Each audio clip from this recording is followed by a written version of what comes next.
Hi friends, welcome to நிலை 360 Taylor. இந்த வீடியோவில் நம்ம என்ன பார்க்க போகிறோம் அப்படின்னா, எனக்கு துணி நிறைய இருக்குது சிஸ்டர் தைக்கிறதுக்கு. ஆனால் என்னால் தைக்கவே முடியல, மிஷினில் உட்காரவும் முடியல அப்படின்னு சொல்கிறவங்க இந்த வீடியோவை ஸ்கிப் பண்ணாமல் முழுசாக பாருங்கள். இதில் சொல்கிற சின்ன சின்ன டிப்ஸை ஃபாலோ பண்ணிங்க அப்படின்னாலே உங்களாலேயுமே டெய்லி ப்ளவுஸை தைக்க முடியும். அதே மாதிரி நீங்கள் இந்த சேனலை இப்போ தான் ஃபஸ்ட் டைம் பார்க்குறீங்க அப்படின்னா சப்ஸ்கிரைப் பண்ணிட்டு பாருங்கள். இந்த சேனலில் வர எல்லா வீடியோவுமே உங்களுக்கு ரொம்ப யூஸ்ஃபுல்லாக இருக்கும். வாங்க வீடியோக்குள்ளே போகலாம். ஃபஸ்ட்டு நம்ம தைக்க முடியாமல் இருக்கிறதுக்கு காரணம், மிஷின்கிட்ட போக முடியாத காரணம் நம்மளோட சோம்பேறித்தனமாக கூட இருக்கலாம். சோம்பேறித்தனம் அப்படிங்கிறது நமக்கு என்ன, நம்ம நம்மளே மோட்டிவேட் பண்ணி நம்ம தைக்கணும் அப்படின்னு நினச்சா தான் நம்மளால் தைக்க முடியும். அதுக்கு நீங்கள் எந்த டிப்ஸுமே கேட்க முடியாது. உங்களுக்கு எதையாவது கேட்டால் உங்களுக்கு எனர்ஜியாக இருக்கும். இல்லை நம்ம பாட்டு கேட்டே தைச்சா எனக்கு எனர்ஜியாக இருக்கும். இல்லை டிவி பார்த்துக்கிட்டே தைச்சா எனக்கு எனர்ஜியாக இருக்கும் அப்படின்னு நினைக்கிறவங்க அந்த மாதிரி ட்ரை பண்ணுங்கள். இல்லை உங்கள் பிடிச்சவங்களோட வீடியோ இல்லை ஏதாவது ஒன்று பார்த்தா எனக்கு மோட்டிவேட் ஆகும், அதுக்கப்புறம் நான் தைக்க ஆரம்பிச்சிருவேன் அப்படின்னு சொல்கிறவங்க அந்த மாதிரி நீங்கள் ட்ரை பண்ணுங்கள். அதே மாதிரி நீங்கள் ஷாப்பில் போய் பார்த்தீங்க அப்படின்னா எல்லா கடையிலையுமே பொதுவாக நீங்கள் டெய்லர் கடைன்னு இல்லை, எந்த கடைக்கு நீங்கள் போனாலுமே ஒரு டம்ளரில், கண்ணாடி டம்ளரில் ஒரு லெமன் போட்டு தண்ணி ஊற்றி வச்சுருப்பாங்க. அது ஏன் அப்படின்னா எல்லாரோட பார்வை வர்றவங்களோட பார்வை ஒரே மாதிரி இருக்கிறது இல்லை, அதனால தான் அந்த மாதிரி வச்சுருப்பாங்க. கண் திருஷ்டி மேலே உங்களுக்கு நம்பிக்கை இருக்குது இல்லை அப்படிங்கிறத தாண்டி அவங்க இவ்வளோ ப்ளவுஸாக தைக்கிறாங்க, வீட்டில் இருந்தே இவங்க இவ்வளோ சம்பாதிக்கிறாங்களா அப்படின்னு ஒரு தடவை நினச்சிட்டாங்க அப்படின்னா நம்மளால் மிஷின்கிட்டே போக முடியாது. உங்களுக்கு அந்த மாதிரி இருக்குது அப்படின்னா ஒரு டம்ளரில் உங்களால் லெமன் போட்டு தண்ணி ஊற்றி வாரத்துக்கு ஒரு தடவை மாற்றிக்கிட்டே இருங்க. அப்போனா உங்களுக்கு கொஞ்சம் பாசிட்டிவாக இருக்கும், உங்களுக்கு தைக்கணும்னு தோணும். இல்லை அப்படின்னாலும் நீங்கள் மிஷின் இப்போ தைக்க கொடுக்க ஒரு 10 பேர் தைக்க கொடுத்துருக்காங்க அப்படின்னா அந்த துணியை கஸ்டமர் பார்க்குற இடத்துல நீங்கள் வைக்காமல் வேறு இடத்துல வைக்கிற மாதிரி பார்த்துக்கோங்க. இல்லை அதை க்ளோஸ் பண்ணி வைக்கிற மாதிரி அந்த மாதிரி ஏதாவது ட்ரை பண்ணி ஒரு கபோர்டோ இல்லை பீரோவில் வைக்கிற மாதிரியோ இல்லை உங்களுக்கு மூடி வைக்கிற மாதிரி அதை ரெடி பண்ணிக்கோங்க. அப்போனா மட்டும்தான் அவங்களுக்கு அதை பார்த்தா அவங்களுக்கு தெரியாது. அதே மாதிரி உங்களுக்கு டெய்லி எவ்வளோ வருமானம் வருது அப்படின்னு கேட்டால் உடனே எடுத்த உடனே எனக்கு இவ்வளோ வருது, நான் இவ்வளோ சம்பாதிக்கிறேன் அப்படிங்கிற மாதிரி நீ எதுவுமே சொல்லாதீங்க. ஏதோ போது சிஸ்டர் அப்படிங்கிற மாதிரி சொல்லுங்கள். ஏன்னா எல்லாருமே ஒரே மாதிரி யோசிப்பாங்க அப்படின்னு நினைக்க முடியாது. அதே மாதிரி நீங்கள் வீட்டில் நிறைய வேலையை பண்ணாமே விட்டுட்டு ஆனால் தைச்சிட்டு நம்ம பண்ணிக்கலாம் அப்படிங்கிற மாதிரி போடாதீங்க. அப்படி பண்ணாலுமே உங்களுக்கு டெய்லி வேலை பாதிக்கப்படும். நிறைய பேர் ஒரு 2 நாளைக்கு ஒருக்க துணியை துவைப்பேன், காய போடுவேன் அப்படின்னு சொல்லுவாங்க. அந்த மாதிரி நீங்கள் நிறைய வேலை வச்சாலே உங்களுக்கு 2வது நாள் ஃபுல்லாக வேலை இருந்த மாதிரி இருக்கும் வீட்டில். அதுக்கு அடுத்த நாள் தைக்கிறதுக்கு நீங்கள் ரெஸ்ட் எடுக்காமல் தைக்க முடியாது. அதனால் நீங்கள் டெய்லி வேலையை டெய்லி முடிக்கிற மாதிரி பார்த்துக்கோங்க. அப்போனா மட்டும்தான் உங்களால் டெய்லி ப்ளவுஸ் தைக்க முடியும். அதே மாதிரி ஒரு ப்ளவுஸை நீங்கள் கட் பண்ணிட்டீங்க அப்படின்னாலே உடனே தைச்சிருங்க. அதாவது நீங்கள் நைட்டு கட் பண்ணி வச்சிட்டிங்க அப்படின்னா காலையில் எக்காரணத்தை கொண்டு தைக்காமல் வைக்காதீங்க. அப்படி வச்சிங்க அப்படின்னாலே அந்த ப்ளவுஸை தைக்க முடியாமல் போயிடும், ரொம்ப லேட் ஆகும். அதாவது வெட்டிலாம் வச்சுருப்போம், வேறு யாராவது கொடுத்துருப்பாங்க, அவங்களுக்கு வெட்டி தைச்சிருப்போம். இந்த ப்ளவுஸை அப்படியே எடுத்து வச்சு கடைசியில் அதை தைக்கவே முடியாமல் போயிடும். அந்த ப்ளவுஸை தைச்சி நீங்கள் வெளியே கொடுத்தா மட்டும்தான் மற்ற ப்ளவுஸ்லாம் தைக்கிறதுக்கு நமக்கு தோணும்.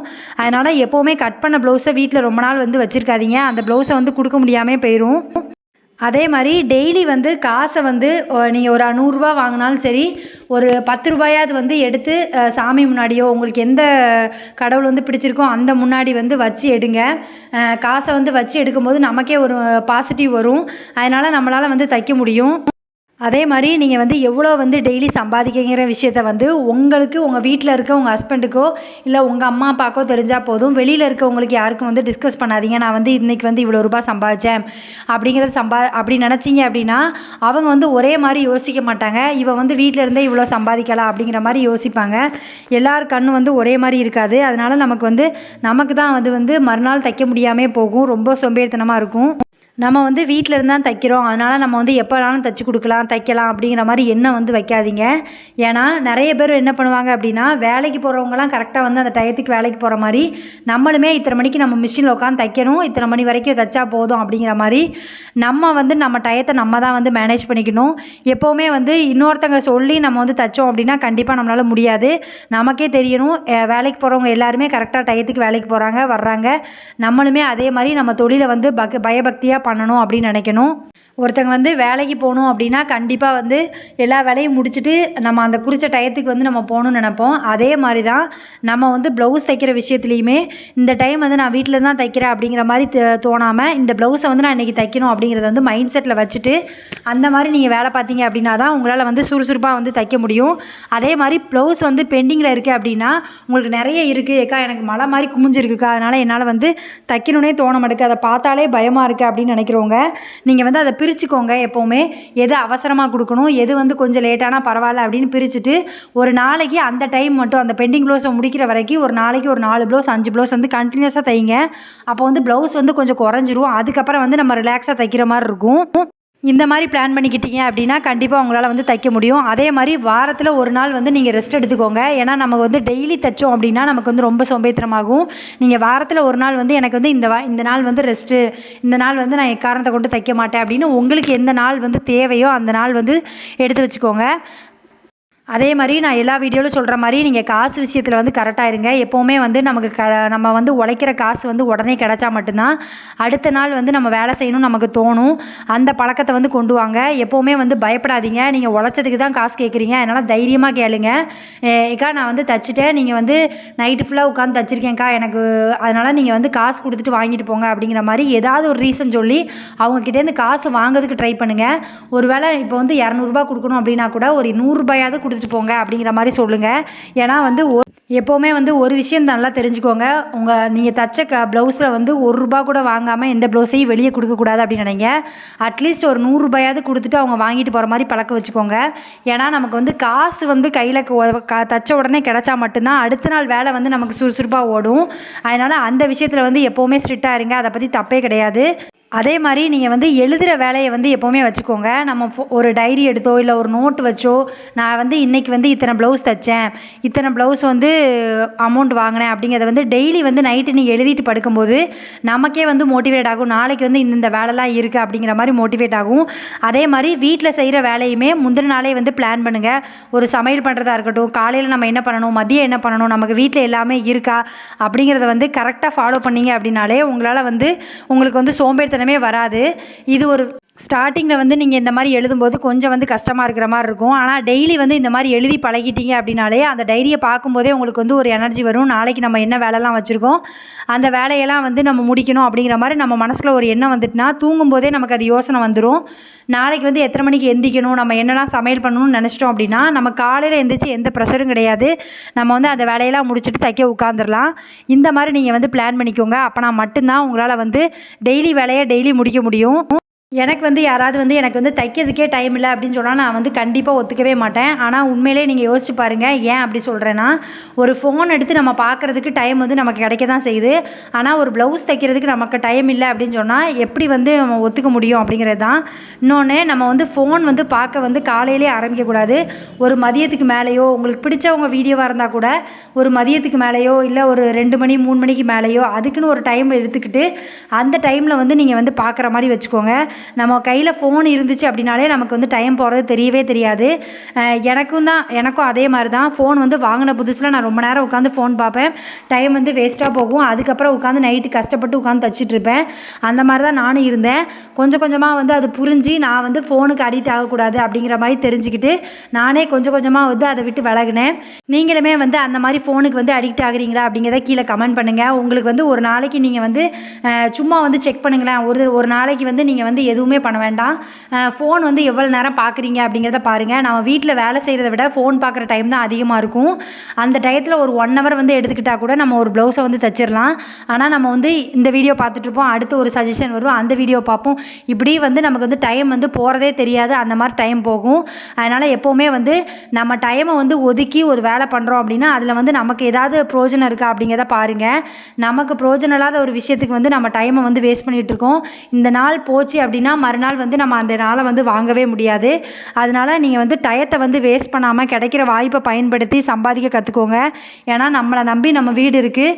நம்ம எக்ஸாம்பிளுக்கு வந்து நம்ம ஹஸ்பண்ட் வந்து இப்போ வந்து வேலைக்கு போயிட்டுருக்காங்க, ஆனால் ஃபோன் பார்க்குறதுக்காக ஒரு நாள் வந்து லீவ் போட்டு உட்காந்து ஃபோன் பார்க்குறாங்க அப்படின்னா உங்களால் ஒத்துக்க முடியுமா அப்படிங்கிறத கீழே கமெண்ட் பண்ணுங்கள். ஏன்னா நம்ம ஹஸ்பண்ட் எல்லாருக்குமே ஃபோன் கையில் இருக்க தான் செய்யுது. அதுக்காக வேலைக்கு போகாமல் யாருமே வந்து ஃபோன் வந்து பார்க்குறதில்ல. எல்லோரும் வேலைக்கு போயிட்டு வந்து அவங்களுக்கு கிடைக்கிற ஃப்ரீ டயத்தில் தான் வந்து மொபைல் பார்க்குறாங்க. நம்ம வந்து வீட்டில் இருக்கிறதுனால நமக்கு வந்து எப்போனாலும் பார்க்கலாம் அப்படிங்கிற மாதிரி நம்ம வந்து மைண்ட் தாட்டில் இருப்போம். நம்ம வந்து இப்படி ஃபோன் பார்த்துக்கிட்டே இருந்து நம்ம வந்து வேலை செய்யாமல், அதாவது வேலை செய்யாத மீனிங் வந்து நம்ம சும்மா இருக்கோங்கிறது அதுக்கு அர்த்தம் இல்லை.